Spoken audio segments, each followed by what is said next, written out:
All right, everyone, we should be live. Let's make sure that's actually the case over on Rumble. Of course, I do see that chat is working as usual. That is a good sign. We have Ubuk saying firsties, Unaltered DNA saying oomph. Sabercat666 says morning, y'all, and Sal the Hamster says meow. Many more chats of such quality and caliber. We've got a lot of news to cover today. We've got to talk about the Trump tape with regards to the classified documents that he kept at the Mar-a-Lago. It's a nothing burger, as usual. It's another drumpf, we've got him this time sort of thing. You've already got multiple legal cases going on. Fooling yourself over this particular tape, we'll get into it because it literally is a nothing burger. Nonetheless, I see it reported on commonly. The leftoid Twitter craftivist crowd is gobbling it down. So obviously, that means that it is a nothing burger. When you have people like that, the Krasensteins are focusing on it right now, the Occupy Dems, etc.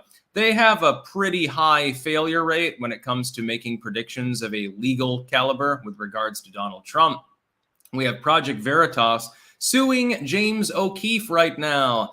PV suing him for breach of fiduciary duties. We'll talk about that as well. We've also got Mike Pence probably jumping into the race. I'll probably dovetail that like I did this morning with a conspiracy theory of mine that I happen to agree with regards to why the GOP field appears to be so broad, despite the fact that you have a technical incumbent who's ahead by more than 30 points at the moment. There's probably a reason for that. We will discuss that further. So yeah, let's make sure that we're live on Rumble and get the show on the road.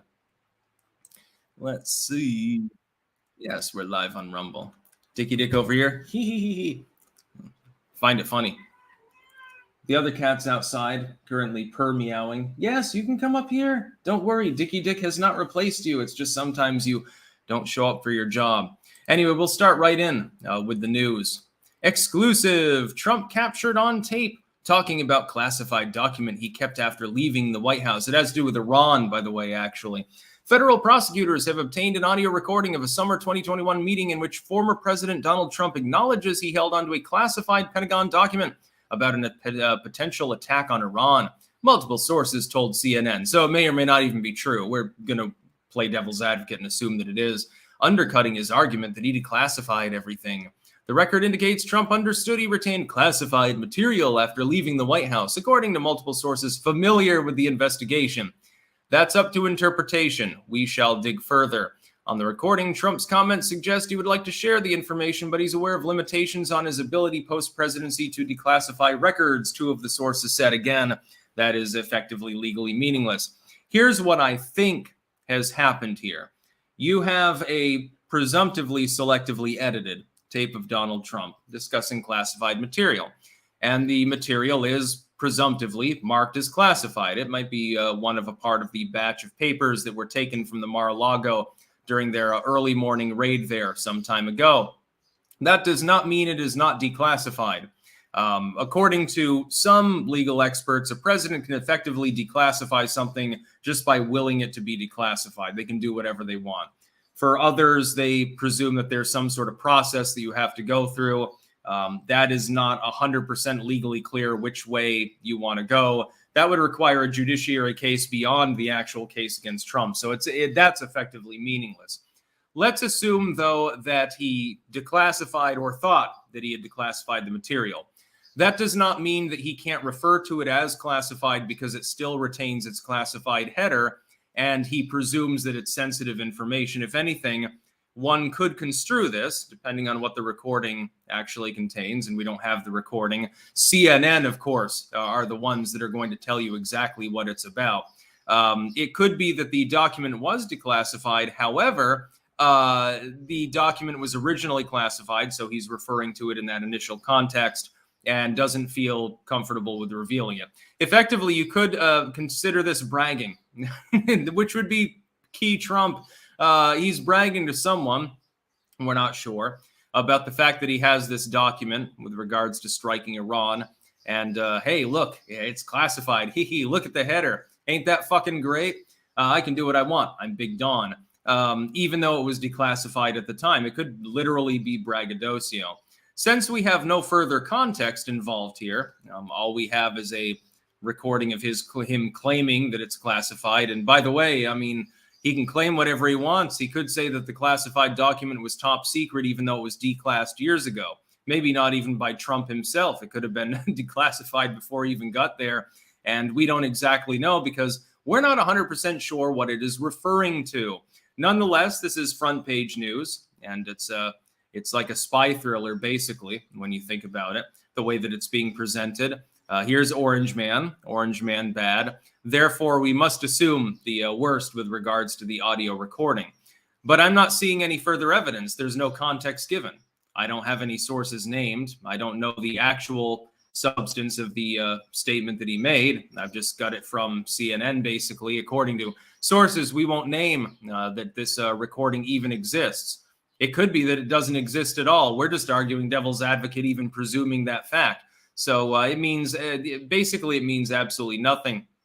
Meadows' autobiography, this is Mark Meadows, includes an account of what appears to be the same meeting, supposedly, during which Trump recalls a 4-page report typed up by Trump's former chairman of the Joint Chiefs of Staff, Mark Milley himself.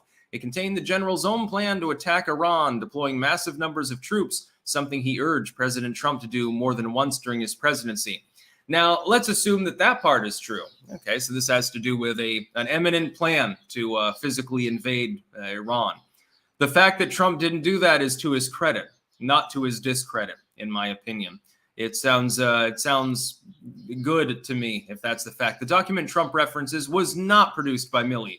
CNN was told, oh, okay, so there are multiple Iran plans or scribblings with regards to them. It could be as little as a piece of notepaper like this, upon which somebody who had access to classified information scribbled a couple of sentences. We don't even know what the document is, if it even exists, what was on the tape itself. Rather opaque process now, isn't it? Nonetheless, I suspect that they'll go all in on him. They're trying to, and we'll talk about this later, they're trying to jail Trump. There is a shenanigan afoot. We'll be talking about that in a bit. Sebastian Monroe, last week I showed Styx my Dicky Dick. Thanks for the certified chonk rating. Hashtag fun with Dutch.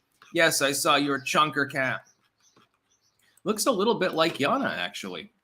Mystic Bazuso, hey Styx, do you think Dwayne Johnson could be a viable presidential candidate in the future? No, I think that that's a meme more than anything else. Another fence straddler? Oh yeah, sign me up to vote for him. Kim2425IA, first app rant over on Rumble. Thank you very much. Robot Trucker, Turkey is again rising on Pixel Planet. Yeah, I guess the Ottomans are trying to take back over. I haven't had time to do Pixel Planet bullshit. I've been too busy writing and editing books. So yeah, the first news of the day, we've got another nothing burger, which is literally what it is because we have no further details. We don't know what was said. We don't know what it pertains to other than supposedly referencing Iran. We don't know if it was declassed. We don't know if it was reclassed. We have no clue what's going on. Nonetheless, the legacy media is heavily fixated on it, which is why you know that this is propaganda. They know very little more than the general public knows, and yet they're acting like this is the smoking gun that ties Donald Trump to impropriety over his Mar-a-Lago documents. Yeah, like the Time magazine covers that were framed, that were also taken, actually, along with Melania's underwear and things like that. It's a kangaroo court. It's a hit job, basically. Next news story.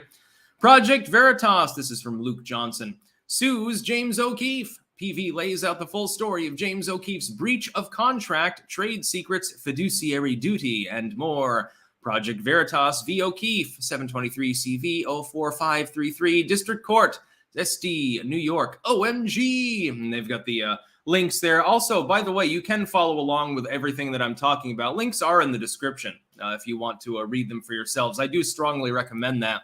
There's a page here, and I'll read it. Being known as the founder of an organization does not entitle that in a person to run amok and put his own interests ahead of that organization. Defendant James O'Keefe failed in his duties to plaintiff Project Veritas, causing it serious and significant damage. No, not really. We'll get into that. O'Keefe must be held accountable, as must the organization O'Keefe created. Defendant Transparency 1, LLC, DBA, O'Keefe Media Group, OMG, for suborning his violations. Similarly, two individuals formerly associated with plaintiffs, defendants R.C. Maxwell and Anthony Iatropoulos, breached their own contracts with the plaintiffs for the benefit of OMG. Plaintiffs Project Veritas and Project Veritas Action Fund, together Project Veritas or plaintiffs by their attorneys, allege as follows, and they go on to talk about it. The basic premise of the central one is that James O'Keefe is still technically kind of sort of under contract with Project Veritas. Arguably, therefore, he's not allowed to do his own work. That appears to be what the lawsuit alleges. Now, I'm not going to get into the legalese. There are other people who do like the legal channel thing that will parse through this and talk about, like Barnes and some of these others. Here's my take. I look at optics. I look at pragmatism and strategy, and I like to analyze things from that perspective. Is it a good idea when you've already hemorrhaged hundreds of thousands of followers on many social media platforms? You've got a business. You've lost a significant number of your followers. You would have lost them, by the way, if O'Keefe literally never said another word and just disappeared. Is it a good idea, number one, to claim significant damage when you're not going to be able to prove who left your patronage because O'Keefe started his own thing versus they simply left because they didn't support you anymore? That's number one. And number two, is it good optics to poke the bear and antagonize people who may have been like, well, I'm still going to follow Project Veritas, support him. I like O'Keefe too. I'm going to support him. And now, I can have both. There's two investigative groups. Hey, maybe this is a godsend. This is a good thing. Is it a good idea to antagonize them further? I would argue that the answer is no. Project Veritas appears not to understand that. And I would suspect that as this is talked about by various content creators, they are going to lose more followers as well. There's going to be a second round of damage to them. They probably should have just taken the loss and said, okay, he's breached some technicality of our contract with him before, but we don't care because the benefit that we get from suing him, okay, he pays us some money, but then we lose 100,000 or more followers. It's really not a good direction to go into. I know if I were in a similar situation, if I ran a company and some employee that was really, really popular, CEO, former head of the board or whatever, they leave and they start doing their own thing. And I've already taken a hit because I'm seen as an asshole. Do I want to prove that I'm an asshole by continuing to be an asshole? No. I would play nice with him. I'd say, okay, well, you've left our company. I'm regretting that. I'm sad that you've left or that you had to be fired in the case of Veritas and O'Keefe. But, water under the bridge, go on and do your own thing. That's fine. Released from contract. Apparently, their idea is that they were going to pay him a salary to do absolutely nothing and shut the fuck up. Now, can I ask, is there any contract in the world under which a person is not allowed to conduct their own side business? How is it directly competing with Project Veritas? It's the same kind of work, yes, but is it really competition? One could construe it as a complement rather than a competition writ large. Here's the other problem. When you're talking about digital platforms, which really is the sum and substance of much of what these organizations and people are doing, a person can subscribe to and patronize more than one person. For instance, the fact that somebody subscribes to me does not mean that a person that competes with me necessarily loses a subscriber. They can subscribe to us both. The fact that they bought a copy of my book does not necessitate that they didn't buy a copy of my competitor's book. They could have bought them both. They could be subscribed to me on Patreon while also supporting them on Patreon. How do you prove damages then? Is it possible to do so? Right. By the way, the language here is quite key. Run amok and put his own interests ahead of the organization. Well, you fired him. You told him to get lost. You told him he was no longer in control of the company that he himself founded.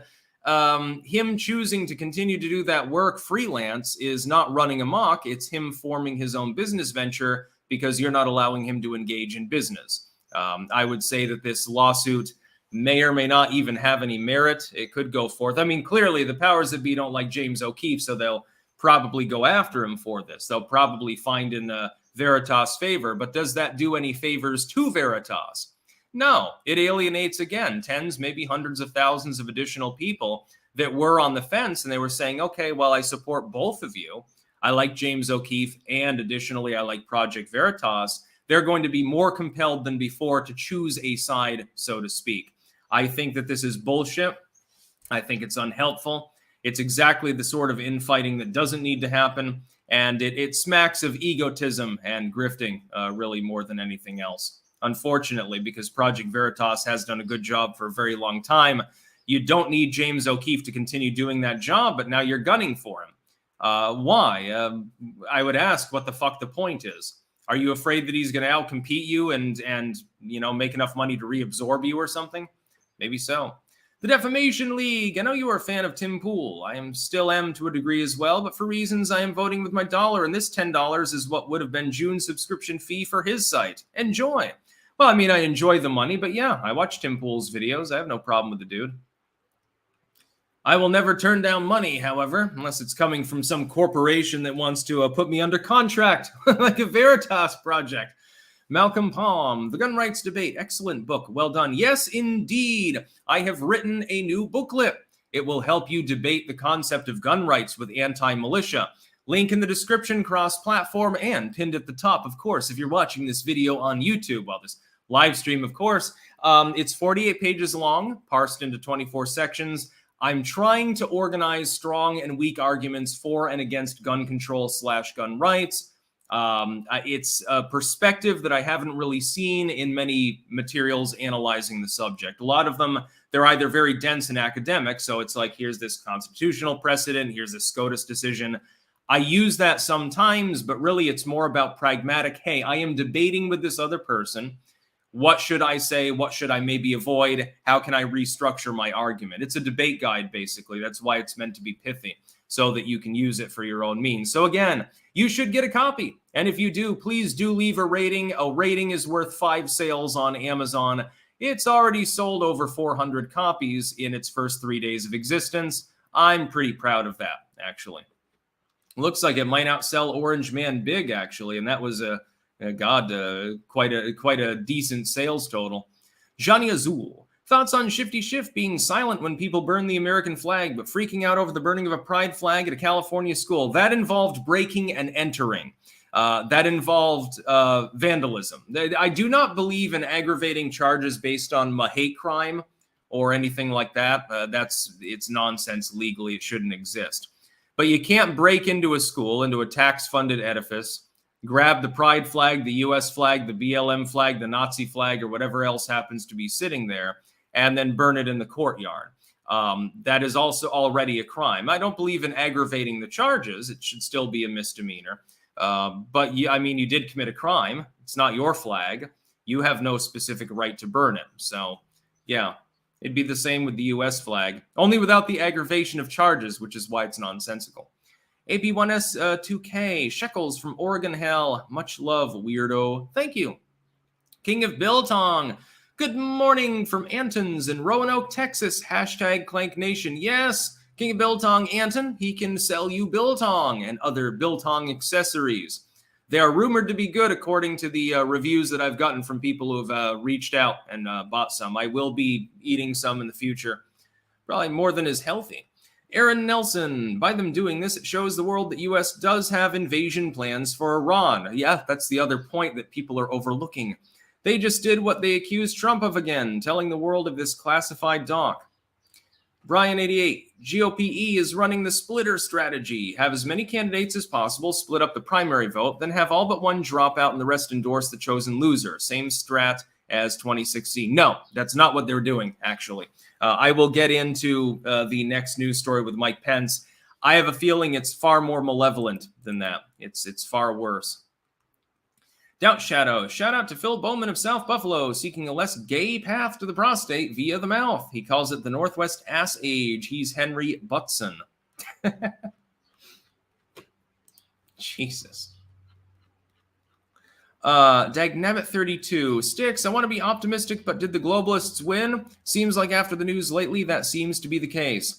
That's why you keep fighting. It's the eternal camp. It never ends. Authoritarianism will never go anywhere. We could have a total ANCAP revolution. 50 years later, we'd still be fighting over some abuse. Kennedy fam, keep gaming like a Rumble rock star. Thank you. The Burlap Sack says, Clank. Swamp Donkey 69420. Hate crimes were made specifically to protect certain classes of people. That class of people isn't whites, though. Yeah, I mean, literally. And the idea was it was the same as affirmative action. Well, these people are historically aggrieved or something, so we need to protect them more. I disagree with that. I think that it's fucking horseshit, actually. Hands are blazing red. Morning, Sticks. Love your work. Much love from Ontario, Canada. Hashtag Clank Nation. Thank you. Garrett, hi Sticks, late to the show. Heard about the injunctions on the pistol brace ban. Those only involve one federal court district, and they only involve the actual plaintiffs in that case. Nonetheless, it is likely that under the Bruin decision, eventually the brace ban will be thrown out, but we have to wait. We have to wait and see. AP1SK2, check out the Beretta PX4 Storm if you like pistols. Yeah, pistols are cool. Next news story. This is, well, it's not big on the head because Mike Pence, who fucking gives a shit. George W. 2.0, literally his physical doppelganger. Oh my God. Yeah, he's at 4 points. Everybody hold your breath. He's going in hard. Breaking, Mike Pence to launch presidential campaign next week in Des Moines, Iowa. This was NBC News the other day. Since it's happening in Iowa, which is fairly friendly territory for an evangelical like Pence, I believe he's probably running. We're not 100% sure. It could be that he's announcing he stands down. It could be he gives a soaring speech and then endorses somebody. We're not sure, but there's a 90% chance he runs. Same at this point with Christie. First point is this packs the field. If Pence and Christie both get in, then you have, a total of 9 people running? That's pretty good. That's definitely, it's less boring than the 2016 Dem field where nobody wanted to run against Hillary Clinton. Bernie Sanders, the also ran at 25, 30 points in every state. Whoop-de-fucking-do. He got Vermont, though, I think, in the end, and like 2 others. Here's the thing. Nobody cares about Mike Pence running. Mike Pence, in the aggregate, has now slipped behind Nikki Haley. He's in 4th place right now. The time to get in, if he was being serious about viability, was months ago, actually, when he was at around 10 points. He waited. Trump has reabsorbed support from him, from others down the field, and from DeSantis, actually, shot up by about 12 points post-indictment. He is a shoo-in for the nomination at this time, unless there is a health problem or unless there is some sort of shenanigan. So while I don't care about Mike Pence jumping in, because it'll be funny to see him fail, on a debate stage or something. He'll have his low energy rallies. He'll talk about Jesus being his vice president and stuff like that. And he'll average out at 5, maybe 10 points if he's really, really lucky. Probably won't even quite get there. That doesn't matter. What matters is that I'm beginning to smell a rat. And this is the conspiracy that I think is happening right now. I do not know whether this will happen, but I do believe that it is an actively planned event. My fear is that what they intend to do is they intend to stop Trump by jailing him. So not just indictment, but physically imprisonment.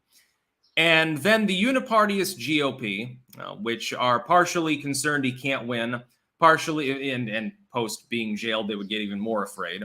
Partially, they don't want him to win because they're unipartyists. So like a Mitt Romney or something. They will team up with most of the Democrats to preclude him from running.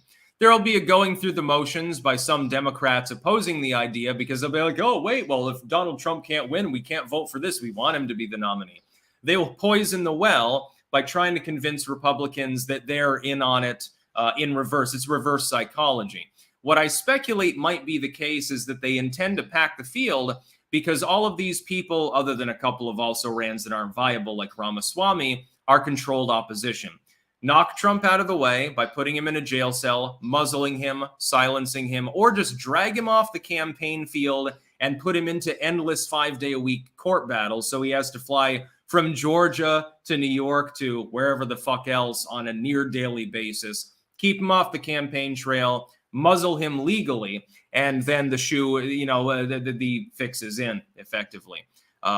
In such case, where Trump is not the nominee, and it won't be Ramaswamy, who's the only other largely uncontrolled one there. It would be DeSantis or Pence or something like that, which would be funny. The uniparty no longer cares who wins. It doesn't matter if DeSantis gets in there and averages 30% in the general because all the MAGA fans stay home. That's not the point. This is what I talked about before the 2016 election. and it's the reason why Trump won. The Uniparty is used to rigging primary voting. They're used to using the fact that they control the primaries and have large latitude to do whatever the hell they want to make sure that the Republican and Democratic candidates are controlled opposition. Obama v. Romney, who the fuck cares? Obama v. McCain, who cares? Bush v. Kerry, who cares? Bush v. Gore, who cares? Etc., etc., etc. It doesn't matter who wins. They're standing for the same thing. In 2016, Trump hoodwinked them. He realized that the primaries were the primary weakness of the races, and that if he simply got in there, went full bombast mode, gobbled up all the attention, talked over and insulted everyone, and made use of social media, he could win the nomination. And the general election in 2016 was fair. It was not tampered with in any way. The 2016 was the most perfect election in U.S. history. It was perfect because the Uniparty, by the time they realized Trump was serious and he wasn't just trying to sell steaks or books, he was a shoe-in, number one. They tried to stop him and failed, and they didn't have time to fiddle around with the elections. They didn't have an impetus that they could sell to the public. They didn't have a reason, therefore, to do so, and they didn't have the capability, not enough time to pull it off.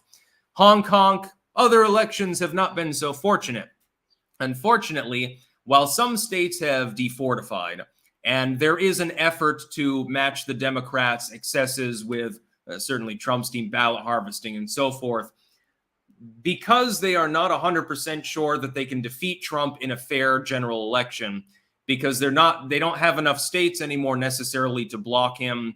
They don't have enough of an advantage necessarily with ballot harvesting, and they're worried about resurgent MAGA, in my opinion. They intend to go down the legal route. They intend to try to put Trump in prison or to drag things out in courts to keep him off the campaign trail.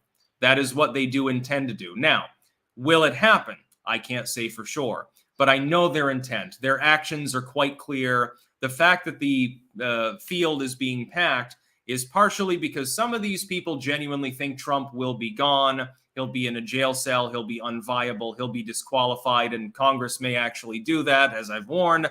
And partially because these people believe that will happen because they're in the Uniparty, like Mike Pence, for example. Chris Christie's probably in on it too. That's what they want. They want the selection of one of two controlled opposition candidates. Naturally, they want to have a genuinely competitive contest over who that controlled opposition candidate will be for the GOP. They're not going to, as long as all of them are controlled opposition, all they'll do is they'll stymie like someone like Ramaswamy or Trump. The rest of the field, all a bunch of globalists, they don't give a fuck who wins. That will be an actually fair contest. DeSantis v. Christie v. Pence, etc., because they all stand for the same thing. This is also why the Democratic Party is pulling out all stops to defend Biden, because the other possibility, of course, is you end up with a non-uniparty candidate on the other side, and they are fucking terrified of that as well. Kilroy was here. Hey, Styx, fun fact, in 1979, Styx, the band, made a song called Eddie, which was a plea to Ted Kennedy not to run for president. Maybe someone should do a parody about Ron DeSantis called Ronnie. That'd be funny. Reformed Sauron. I have a hard time believing, when push came to shove, black-pilled people are going to start a civil war. Black pill means they've lost their balls. They will always be the last of the vanguard and never play the long game. Yeah, I hear a lot of national divorce bullshit. It's all bravado for the most part. Honest jerk. I agree. Check out the Beretta PX4 Storm, and if you want another Glock that's better, buy a Shadow Systems pistol. Glock 17 is pretty cool. I think next I want a tactical pistol, and it'd be good to have an actual serviceable rifle and maybe a shotgun or something. I want to get a flamethrower too, actually. That'd be good for some YouTube videos. Here I am clearing snow. It doesn't take as long as it used to. Ozzy's Robots. If you recall, I met with Trump's biggest campaign bundler last year. She indicated Bush's people got to DeSantis, likely convinced him Trump will be removed. It's possible. They could be in on the joke. Dark Gary 92. The most memorable thing I remember of Pence is the fly on his hair. Just saying. Yeah, that or the time that he talked about how he wouldn't be in the room alone with a female. He insisted on having his wife there, although that actually aged pretty well considering the hashtag #MeToo thing. The Defamation League. If Tim Pool has Elon on his show and puts his feet to the fire in regards to censorship, I may subscribe to his site again. But until then, not another dime. He did well with Dorsey and many others, though. You'll recall when he had Dorsey on, didn't make Dorsey look particularly great now, did it? Shaker Silver. The packed field seems more of a product of DeSantis growing weak as a competitor, giving room for also-rans like Christie and Pence to grift off the race. I hope that you're right. I just get a bad feeling about this. I'm going full Han Solo mode on this one. I think that there's something bigger afoot that people aren't quite seeing. My hope is that their plans fall through. Even the Uniparty's plans aren't perfect. Look at 2016. Bruce Tomaszewski, hey Sticks, we are doing a straw bale garden this year. More of an experiment. Ever hear of them? Yeah, I actually have grown things on straw bales before. Notably chamomile. It grew pretty well. Honest Jerk, the Shadow Systems DR920 is there. Glock 17. I'll just stick with the Glock 17 I've got then. No reason to improve upon a fine weapon. Let's see. We've got Kenezy Fam sent an emoji of Luke Picard holding his head. That is your meme. Swamp Donkey. Sticks, to get us out of the situation, we would need to have a Pinochet or Franco for 20 to 25 years. I wouldn't want a Franco, would you? If they arrest Trump, I think it would get really wild fast. Hope that doesn't happen. Yeah, they may be underestimating the backlash if they're nuts enough to do that. They may prefer the more silent route. The problem is it's not clear they have enough states left to fortify. Swamp Donkey again, also with the ballots and voting issues. This is why red counties should secede from blue states. Join the nearest red state. Stop all funds going to blue areas. This helps with electoral votes, etc. Yeah, but it's legally impossible in most cases because of state law. You'd need an overwhelming number of votes, including from people in areas that probably wouldn't want the secession. That's a pipe dream. There are better ways to handle it. Ozzy's Robots. Trump should dress in drag. Media'd be gobsmacked. Yeah, they would. All of a sudden, it would be okay to criticize someone for being in drag, by the way. Giuliani did in a skit with Trump, actually, back in the 90s to raise funds, I think, for CPAC. David Mink. Good morning, Dave. Glad you could catch me live. Thanks for buying Orange Man Big. Now leave me a review. Yes, leave reviews. Absolutely. Opinionated Junkie. DeSantis going after the First Step Act equals neocon confirmed to me, for me. Also, some right-wingers need to avoid giving the left ammo by blaming the Star of David. Yeah, that happens a lot, but that's a long-standing internet phenomenon anyway, so there's no stopping it. Yeah, so the First Step Act was a good thing. The fact that there are people that are buying into the idea that it was a bad idea is nuts, actually. Ashley, I agree with Razor. Statewide electoral college. A good idea. Again, though, not necessarily a practicable one. Next news story. Uganda has Dewey. We don't want your pro-gay money, they say. We want and love our country more than money. Over 100 students from at least 13 universities across Uganda sing as they approach Parliament in a peaceful march to thank the House and President Museveni for signing the Anti-Homosexuality Act of 2023. Now, there are some people that are being hyperbolic about it and saying, well, this means that, if you do anything gay, you get your head chopped off in Uganda. Mostly it's for incidents with minors or it's HIV related, which the latter kind of makes sense. It's the opposite of what California is doing, decriminalizing, pausing other people against their will by not telling them, hey, I've got AIDS. You sure you still want to sleep with me without me using a condom? I think that's bullshit. What I would say is I do find a very, very funny thing here. Do you remember, and he got flack from the right wing in part from this, do you remember when Donald Trump freed up a bunch of money to try to lobby African nations to exactly not do this? And now it's happening in several nations now that Joey is the steward. I found that so funny. Donald Trump, notorious homophobe, trying to keep gay people from being executed for doing gay things. Meanwhile, it's now actually happening in several new nations because Joe Biden doesn't give a shit about black people. He considers them the help, and Joe Biden calls them worse than that. I thought that was funny. So yes, they know D-Way. They eat the poo-poo, and so, they must die. I'm being glib. I support gay rights. I think that if adults want to do gay stuff, they shouldn't face repercussions for that. My problem is more with what we're seeing, like drag queen story hour and stuff like that, where something that's not even an identity, it's a performance art, which is sexualized, is being cast off on kids, or showing them books about anal masturbation or something like that. That rubs me the wrong way. It's unacceptable in every possible way. And most liberals, at least secretly, feel the same way, by the way. Not just conservatives, Most libertarians feel the same way, other than the ones that, they use too much ketamine, I suppose. The free state, no drug war here. Your neurons are fried, but, at least you're free to keep frying them like a fucking egg. It's almost like those Dare commercials will actually end up true at some point. So I don't care about that.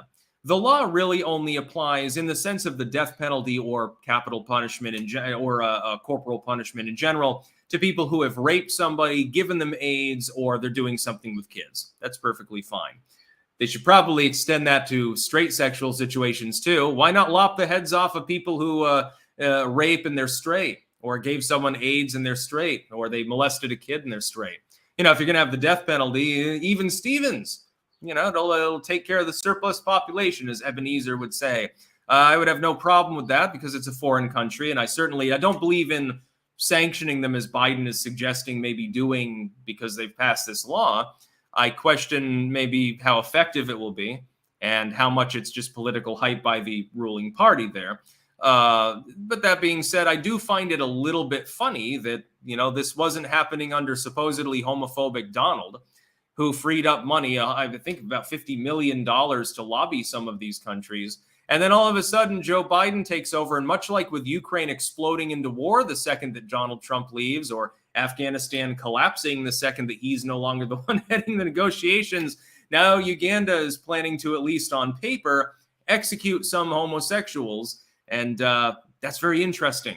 I was told the last administration really hated, they would like it if black people, especially gay ones, died because they were homophobic and bigoted and racist. But now it's happening under Joey, the progressive, the champion of the third world and of ending climate change and shit like that. I think that is pretty funny. I mean, funny in a not funny way, but, because people will be legit suffering here. Memes aside, but yeah. Ozzy's Robots, is biltong healthier than bacon? I believe so, actually. I think it's less salty. Poke Slasher, not big on Glocks. I'm a cigger myself. I prefer Glock. Team Glock here. The Defamation League. Sources say that Elon went to Chick-fil-A on his way to Target to buy Bud Light and a tucking swimsuit. Also, buy our music. We don't support any of the above. Yeah, tucking swimsuits right next to the Jimmy and Sally shoe aisle. Very progressive. Swamp Donkey. Courts no longer matter. Counties thing. The counties should just big dick it and do it anyways. California didn't follow the courts, so what does it matter? Yeah, there is a lot more ignoring of court decisions these days. Like the Bruin decision is pretty ironclad, but multiple states have effectively ignored it and been injuncted in the process. Lunaty Gal 624. Hey Sticks, just joined the live stream. Have you watched the Babylon Bee's interview with Elon? If you have, what's your opinion? I haven't seen it, so I don't know. Next news story, Abkarian. There's a reason for all the LGBTQ plus, MAP, IOU, 123, 666, ABCDEFG, backlash, and it isn't all bad news. Confederate flags offend me. They represent the violence and slavery and nostalgia for a white supremacist past. Assault weapons offend me. They represent death and destruction and the moral bankruptcy of politicians willing to sacrifice the kids on the altar of the Second Amendment. But rainbow-colored t-shirts, dresses, and baby rompers, greeting cards that say I'm happy you're queer, who could possibly be offended by items that celebrate and affirm the rights of gay and trans people to simply live in peace? Oh, here, I've got a problem with your article here, Abkarian. The problem is not with a business having pride flags, or pride sunglasses, or a little flag on a stick, big flag, a banner, pride confetti, or something like that. That's not what anyone gives a fuck about. Well, there are displays like that occasionally around here too, and if I go into a store and I see a rainbow flag, I ignore it. I don't give a fuck. I don't give a shit if someone's gay. I don't give a shit if someone dresses in drag as long as they're not twerking on kids. And that's really the problem here. This is an obfuscation of the actual argument. The reason why there's a boycott at Target has nothing to do with them having a pride display. It has to do with having a pride display with tuck in the penis undies in children's sizes, if not admittedly branded specifically for kids, next to the kids aisle. And so when Susan brings Sally into the store when Susan brings Jimmy into the store to buy shoes, maybe having to explain what the underwear are for and what that weird phallic shape is on the front and things like that. Secondarily, with Target specifically, not with Bud Light or the others, but we can get into that as well. Secondarily, most of the U.S. population is Christian. There's another cohort that is religiously Jewish or Islamic. That's the majority of the population is one of those three. I'm not sure about what people of the Hindu faith would think about it, but when you have one of the designers working with Target for your pride displays, making shirts that say like Satan minds your pronouns, the devil doesn't care about your sexual proclivities or something. And there's a picture of an obviously androgyne or gay Satan with his dick out on the front of the shirt. When you put that right next to the kids' aisle, even where the material is not obscene, it's probably not going to be appreciated by the average shopper. That's just the case. Target screwed the pooch because it didn't understand the optics, basic corporate branding. It's one of a number of companies to have this problem lately. Lululemon and Kohl's are now joining the ranks of Budweiser and Target in facing, presumptive boycotting activity. The boycotts, by the way, are just people choosing not to shop there. There was no violence towards Target employees. I debunked that a couple of days ago. The original AP article was stealth edited. Breitbart disclosed that a couple of days before that article went out. The AP stealth edited its article because the claim was bullshit. There's not a single example where anyone did anything violent towards an employee. There were a couple of instances of vandalism, but that's not violence. I would point out that vandalism at this point is basically non-policed in some parts of the United States anyway, so nobody really fucking gives a damn. This is about sexualizing kids. It's not about you being gay. I have people that I know that are gay, including within my family, or bi or whatever. I don't care. I never have cared. I don't care if you cross-dress. If I see a person who's clearly a biological male walking down the street in a dress, I don't even think twice. I just don't give a fucking shit.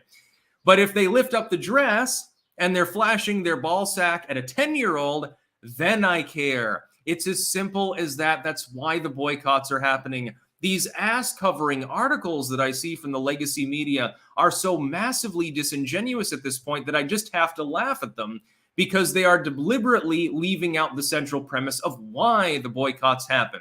Nobody, I think, really gave a damn about Dylan Mulvaney being a brand ambassador for Bud Light.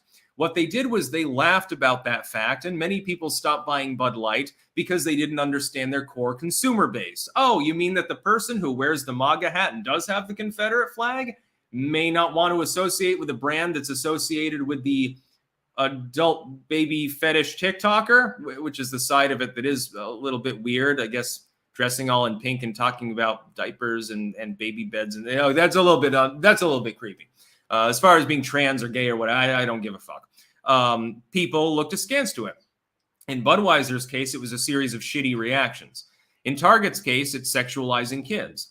This is the same with Drag Queen Story Hour. Nobody cares if you have your 18-plus drag show. I don't care. I'm not going to go to it, but I'm not going to sit outside protesting if there are no kids involved. They've been happening anyway. Okay, a bunch of dudes go in there to pretend that they're not, bi-curious while watching the drag performance, and they snort coke together, and once they get loaded enough, maybe they suck a dick or something. Okay, you're an adult. I don't care. Leave the kids out of it. I don't want straight people sexualizing them either. If you had a straight sex ed bit with explicit material where a dude is plowing a chick's ass on stage or something like that, would it be acceptable to have 14-year-olds at the event? No, it would be lewd and lascivious conduct. It would be public indecency. It would be public obscenity. You'd go to jail for this, or at the very least, you'd face a fine. You might end up on a sex offender registry. Why is it that a person who may not even be gay, by the way, can cross-dress and they can do the same thing? Or you can have like the vaguely sexualized undies and the weird devil shit right next to the Jimmy and Sally aisle. I mean, you can, and people are free not to patronize your store. But that's violence. Boycotts are violence now if they're aimed against the wrong people for the wrong reason. Double standards writ large. Let's see. Alex Damon, I'm Gen X. We never gave a fuck about being gay, trans, or of a different ethnicity. We were on the first gen to be multiracial, schooled, and non-anti-gay. Yeah, I mean, I grew up and it was basically, everyone has differences, but treat people with respect and dignity and get along. The Sesame Street used to teach people that. Now it teaches them to be split apart into different racial categories. Like that one Elmo segment where the dude's explaining to Elmo about why he's black or something weird like that. And he's like, well, the fact that I have black skin is a big part of my identity. That's funny. That's the opposite of what Elmo was teaching me back in the 1990s. I think that something has changed. Testing 2741. You'd only prefer an OEM Glock if you ain't tried a SIG. The Patriot Cairo. Pervs are attracted to the left. The left loves pervs. There does seem to be a bit of an unfortunate overlap there, yeah, doesn't it? Or they join the church, in all honesty. They become a priest.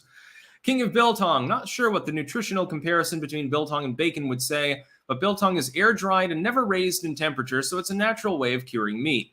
It's packed with enzymes, also helps with some gut health. Yummy. I have tried biltong before. It was pretty good.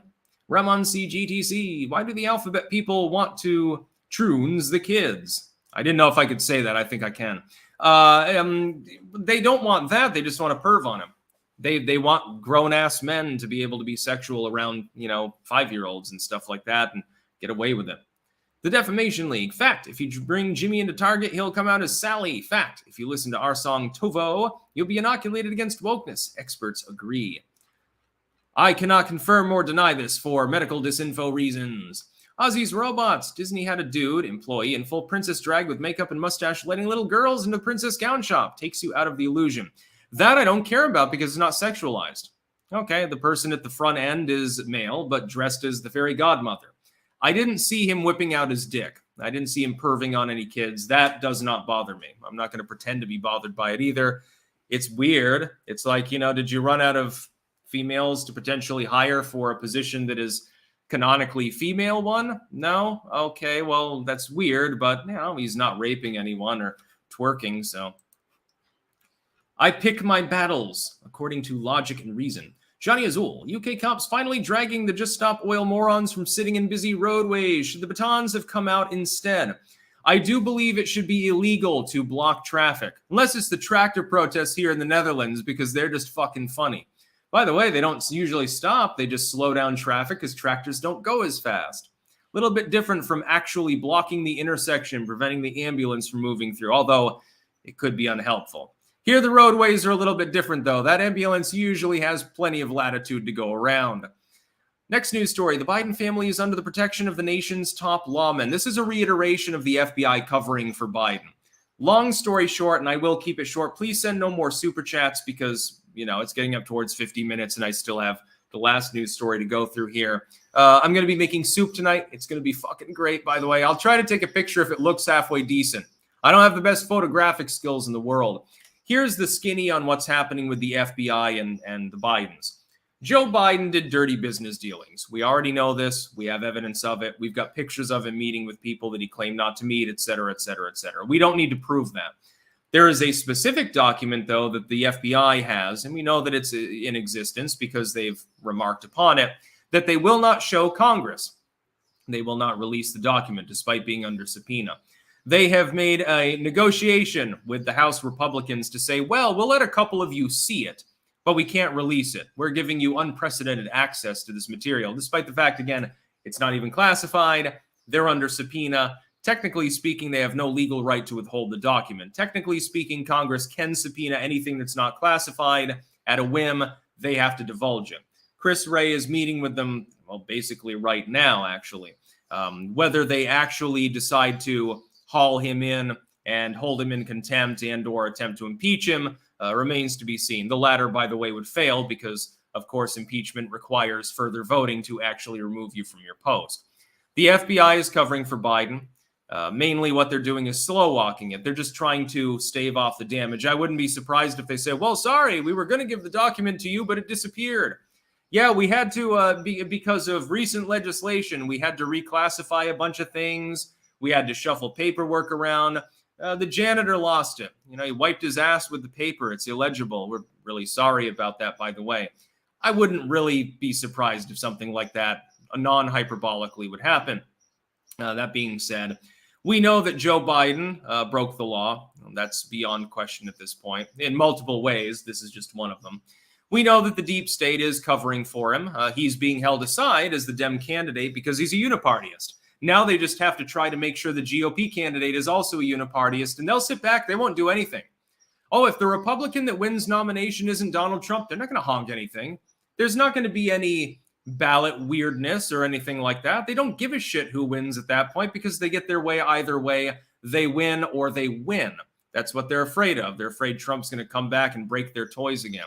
So yeah, the FBI absolutely is attempting to prop up Biden because he can't stand on his own. What merit does he have to stand on that's not simply a bunch of political crap for the partisan base? Well, that partisan base is in the rise after the rise over the last couple of years of many more independent voters. Partisanship is no longer a winning strategy in elections. What they're worried about is that Biden will oversee a recession.